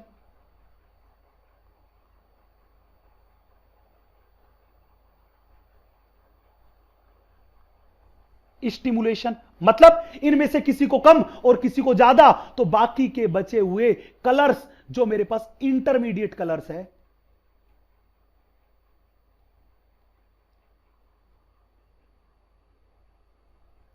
intermediate colours जो है वो अपने को होते हैं अपीयर। यस, तो अब ये पूछ रहा है व्हाइट लाइट कब प्रोड्यूस होगी, व्हाइट लाइट, ये व्हाइट कलर कब प्रोड्यूस होगा, जब ये मेरे पास इक्वली स्टिमुलेट हो। अरे हां कि ना। तो अब ऐसा ऑप्शन देखिए, when all three types of cones are equally stimulated then हमें कैसा कलर दिखाई देता है, व्हाइट दिखाई देता है। तो देखना पहला लिख रखा है various combination of cones and their photopigment, गलत बात है। अगर वेरियस कॉम्बिनेशन होगा तो डिफरेंट कॉम्बिनेशन होंगे तो इंटरमीडिएट कलर अपीयर होंगे अपने को। Next, when all three cones are stimulated equally, yes यही तो था अपने पास व्हाइट वाला। When the cone are stimulated unequally, unequally stimulated किया तो अपने पास ये डिफरेंट वेरियस कॉम्बिनेशन वाली कंडीशन आ गई। By various combination of reds and rods and photopigment, बेटा रोड्स का कलर के विजन में कोई भी रोल नहीं होता, तो आंसर चला जाएगा अपने पास, एनसीईआरटी की क्लियर लाइन है, दैट इज बी वाला। नेक्स्ट अगला क्वेश्चन देखना प्लीज, क्वेश्चन नंबर 21, बहुत अच्छा सवाल है, यह भी सेंसरी ऑर्गन से, ईयर वाले पार्ट से, और पूरे के पूरे ईयर के वर्ड्स को घुमा फिरा के हमने एक ही क्वेश्चन बना लिया है। देखिएगा ये कह रहा है how many statements are incorrect for ear, word क्या पूछ रहा है, इनकरेक्ट। यस, ध्यान दीजिएगा, सबसे पहला पॉइंट है अपने पास कि very fine hairs and wax secreting glands are found in ear pinna and ear canal. आपको पता है ear pinna and ear canal दोनों के दोनों अपने पास आउटर ईयर के पार्ट है। किसके पार्ट है, आउटर ईयर के। और एनसीईआरटी की क्लियर लाइन है कि ईयर पिन्ना और ईयर कैनाल दोनों में ही very fine hairs and wax secreting glands present होती है। यह स्टेटमेंट एकदम सही स्टेटमेंट है, यस कि नो। अब अगली बात ध्यान से देखना, अगला कह रहा है oval window and round window are founded at apex of the cochlea. बहुत ध्यान से देखिएगा इस डायग्राम को, बेटा मैंने ये साइड में डायग्राम बना रखा है। इस डायग्राम में मेरे पास अपन बात करें तो ये वाली जो अपने बनाई है, ये वाली मेरे पास है ओवल विंडो, और ये जो मैंने व्हाइट कलर से बनाई है ये व्हाइट वाली मेरे पास है, ये व्हाइट वाली मेरे पास है राउंड विंडो। आपको बता दूं कि ये ओवल विंडो है, ये ओवल विंडो इस चैम्बर की विंडो है, इसको अपन बोलते हैं स्केला वेस्टिबुलाई, और राउंड विंडो इस नीचे वाले चैम्बर की है जिसको अपन बोलते हैं स्केला टिम्पेनाई, और ये बीच वाला जो येलो कलर का दिख रहा है इसको अपन बोलते हैं scala media. Scala vestibuli and scala tympani में पेरिलिम्फ भरा होता है, जबकि स्केला मीडिया जो होता है उसमें एंडोलिम्फ भरा होता है। अब ये मेरे पास पार्ट जो होता है कोक्लिया का, ये पूरा का पूरा कोक्लिया है, ये येलो कलर का जो अपने बनाया ये अपने पास है कोक्लिया, जो कि हियरिंग के लिए रेस्पॉन्सिबल है। हां जी, जो कि हियरिंग के लिए रेस्पॉन्सिबल है। और ये कोक्लिया का ये पार्ट जो होता है ये कनेक्टेड होता है मिडिल ईयर से, और ये कोक्लिया का है बेसल पार्ट, कौन सा पार्ट है बेटा कोक्लिया का? Basal part. और ये मेरे पास कोक्लिया का पार्ट है, इसको अपन बोलते हैं अपेक्स। तो जब भी बोले बताओ ओवल विंडो और राउंड विंडो कोक्लिया के बेसल पार्ट पे कि अपेक्स पे, तो आप कहोगे कोक्लिया के बेसल पार्ट पे प्रेजेंट है। जबकि अपने पास जो ये क्वेश्चन है उस क्वेश्चन में क्या गिवन है? क्वेश्चन में गिवन है कि oval window and round window are found at apex of cochlea. Word लिखा हुआ है अपेक्स, मतलब ये अपने पास इनकरेक्ट स्टेटमेंट है। Next, vestibular apparatus is located below the cochlea. बेटा वेस्टिबुलर apparatus जो होता है, इस वेस्टिबुलर apparatus में दो चीजें होती है। सबसे पहले मेरे पास होता है ओटोलिथ ऑर्गन,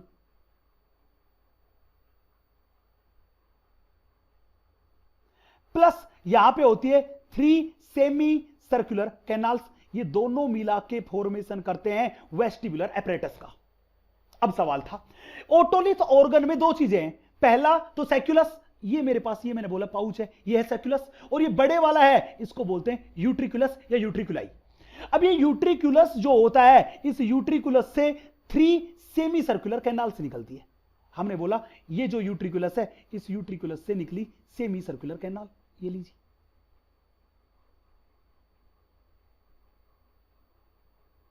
यूट्रिकुलस से निकली सेमी सर्कुलर कैनाल, ये लीजिए।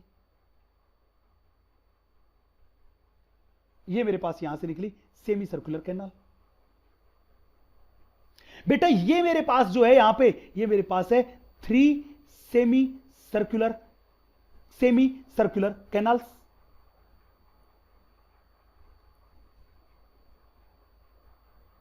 यस, ये मेरे पास है सेमी सर्कुलर कैनाल। और ये सेमी सर्कुलर कैनाल तीनों की तीनों एक दूसरे से right angle, that is 90 degree के एंगल पे लोकेटेड होती है।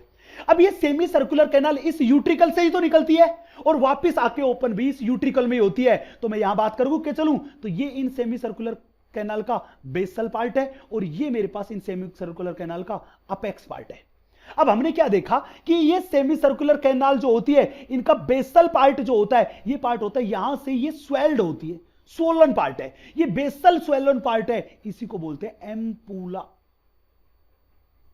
क्या बोलते हैं? एम्पुला। और इस एम्पुला में सेंसरी स्ट्रक्चर प्रेजेंट होती है जिसको अपन बोलते हैं बेटा क्रिस्टा एम्पुलरिस, उसको अपन बोलते हैं क्रिस्टा एम्पुलरिस। और ये सेमी सर्कुलर कैनाल और ये क्रिस्टा एम्पुलरिस बॉडी के डायनेमिक इक्विलिब्रियम के लिए रेस्पॉन्सिबल है, जबकि ये सैक्युलस एंड यूट्रिकुलस इन दोनों को मिला के बोलते हैं ओटोलिथ ऑर्गन। और ये ओटोलिथ ऑर्गन बॉडी के स्टैटिक इक्विलिब्रियम के लिए रेस्पॉन्सिबल है।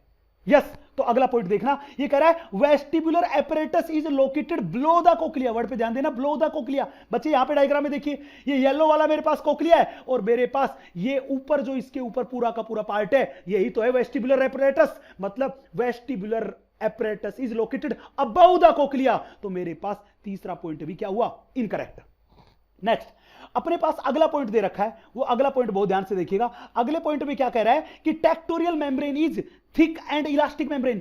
बेटा आपको याद है कि टेक्टोरियल मेम्ब्रेन जो होती है, वो टेक्टोरियल मेम्ब्रेन इस स्केलामीडिया वाले पार्ट में प्रेजेंट होती है। यस, यहां पे ये जो मैंने बनाई, ये मेरे पास जो है, ये मेरे पास है टेक्टोरियल मेम्ब्रेन। ये टेक्टोरियल मेम्ब्रेन जो होती है, ये थिन एंड इलास्टिक है। थिक एंड इलास्टिक नहीं, ये क्लियर एनसीईआरटी की लाइन है। ये मेरे पास है थिन एंड इलास्टिक, मैंने यहां क्या लिखा? थिक, इसलिए मैंने बोला ये पॉइंट भी मेरे पास क्या हुआ? गलत हुआ। नेक्स्ट, पांचवा पॉइंट देखना, semicircular canals are located at right angle to each other. Right angle का मतलब कितना हुआ? 90 degree. Yes, semicircular canal एक दूसरे से 90 डिग्री पे लोकेटेड होती है, ये एकदम सही बात है। Next, ampulla is located at apex of the semi circular canal which contain sensory Crysta. बेटा बाकी बात तो सही है, लेकिन ये जो मेरे पास होता है, ये कभी भी अपेक्स वाले पार्ट पे लोकेटेड नहीं होता। यहां पे देखिए, ये एम्पुला ब्रॉड स्वोलन पार्ट है और ये कहां पे लोकेटेड है? ये लोकेटेड है बेस पे, इसलिए मैंने बोला ये मेरे पास कैसा हुआ? बेसल। यहां पे दे रखा अपेक्स, मतलब ये अपने पास 6th पॉइंट है, ये भी इनकरेक्ट है। नेक्स्ट, अंतिम देखना, 7th point, ripple movement occurs in basilar membrane. Yes, during sound production के टाइम पे बात करके चलें तो रिपल मूवमेंट जो होती है वो बेसिलर मेम्ब्रेन में रिपल मूवमेंट होती है। इसी वजह से इनकी हेयर सेल का होता है डीपोलराइजेशन। तो ये बात जो है ये एकदम सही बात है, एनसीईआरटी की क्लियर लाइन है। तो अब पूछ रहा है इनकरेक्ट स्टेटमेंट कितने हैं। बेटा इनकरेक्ट स्टेटमेंट अपने पास कितने हैं, सबसे पहले बी वाला इनकरेक्ट स्टेटमेंट है, उसके बाद सेकंड के बाद थर्ड वाला इनकरेक्ट स्टेटमेंट है, उसके बाद फोर्थ वाला इनकरेक्ट स्टेटमेंट है, और उसके बाद सिक्स्थ वाला भी इनकरेक्ट स्टेटमेंट है। तो टोटल मिला के 4 स्टेटमेंट अपने पास ऐसे हुए जो कि इनकरेक्ट स्टेटमेंट है, इसलिए आंसर गया इसका बी। बहुत अच्छा सवाल है, पूरा का पूरा ईयर वाला पोर्शन हमने इस सवाल में इंक्लूड कर लिया है। अगला क्वेश्चन देखिए प्लीज, अगेन देखिए अगला question, correct sequence of regions in the organisation of auditory mechanoreceptor organs is. बेटा ये करेक्ट सीक्वेंस कि हमारी जो हियरिंग मैकेनिज्म है, अगेन ईयर से सवाल है, हियरिंग मैकेनिज्म है उसमें करंट सीक्वेंस कौन सा है जिसके थ्रू हमें सुनाई देता है, बहुत ध्यान से देखना। बेटा सबसे पहले अपने पास आता है ईयर पिन्ना। ये ईयर पिन्ना साउंड वेव को कलेक्ट करता है और कलेक्ट करके उन्हें एंटर करवाता है, वो करवाता है ईयर कैनाल में। किसमें करवाता है, ईयर कैनाल में। फिर ये ईयर कैनाल जो थी, ईयर कैनाल से होती हुई साउंड वेव जाके टकराती है, वो टकराती है ईयर ड्रम, जिसको अपन बोलते हैं टिम्पैनिक मेम्ब्रेन। ईयर ड्रम जो होता है उससे कनेक्टेड होती है अपनी मेलियस ईयर ओसिकल, मेलियस, फिर इंकस जो होती है वो कनेक्टेड होती है स्टेपिस से, और स्टेपिस आगे जाके कनेक्टेड होती है ओवल विंडो ऑफ कोक्लिया से, ओवल विंडो ऑफ कोक्लिया से। हां जी, ये ओवल विंडो ऑफ कोक्लिया उसके बाद गया स्केला वेस्टिबुलाई में, उसके बाद गया स्केला मीडिया में, और स्केला मीडिया के बाद बेसिलर मेम्ब्रेन में हुई रिपल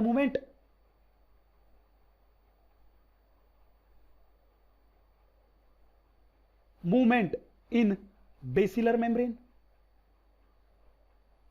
बेटा आपको याद होगा इस बेसिलर मेम्ब्रेन के ऊपर ही लोकेटेड होता है ऑर्गन ऑफ कोटाई, जो कि हियरिंग की मेन साइट है। तो बेसिलर मेम्ब्रेन में रिपल मूवमेंट हुई, इसी वजह से हुआ क्या, जो अपने पास हेयर सेल्स थे उनके सेंसरी हेयर्स की बेंडिंग हुई अगेंस्ट द टेक्टोरियल मेम्ब्रेन। तो मैंने बोला bending of hairs against tectorial membrane, इसकी वजह से अपने पास हुआ डीपोलराइजेशन ऑफ हेयर सेल। अपने पास क्या हुआ, डीपोलराइजेशन ऑफ हेयर सेल, और उसके बाद अपने पास डीपोलराइजेशन हुआ किसका, हेयर सेल का, और अपने पास ऑडिटरी नर्व जो थी, उस ऑडिटरी नर्व के थ्रू इंपल्स पहुंचा, वो पहुंचा ऑडिटरी सेंटर में।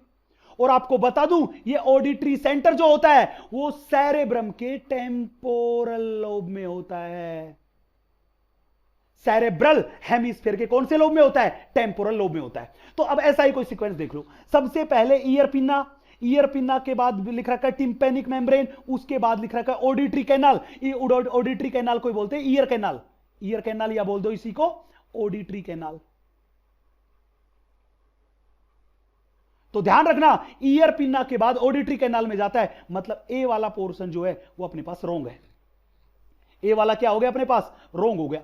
अपन बात करते हैं बी वाले पे, कह रहा है ear pinna, malleus incus stapes, फिर ऑडिटरी कैनाल, ये वाला भी गलत है। सी वाला ear pinna, auditory canal, tympanic membrane, malleus incus stapes, cochlea and auditory nerve. Yes यार ये तो सही नजर आ रहा है।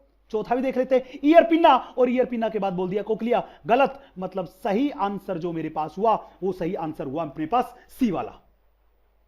सही आंसर अपने पास कौन सा हुआ बेटा, सी वाला। चले, सी वाला सही आंसर हुआ। तो बच्चों यहां पे जाके अपना पूरा का पूरा नर्वस सिस्टम और पूरे का पूरा सेंस ऑर्गन जो था हमने उसका रिवीजन कर लिया। आई होप कि इस रिवीजन के बाद नर्वस सिस्टम वाला पोर्शन जो था वो आपका एकदम क्लियर हो गया होगा। तो बच्चे अपन आगे मिलेंगे किसी और बेहतरीन टॉपिक के रिवीजन के साथ। तो जुड़े रहिए मोशन के साथ और लाइक कीजिए मोशन के पेज को। तो मिलते हैं अपन जल्द ही, तब तक के लिए आप सभी खुश रहें। जय Hind, thank you very much.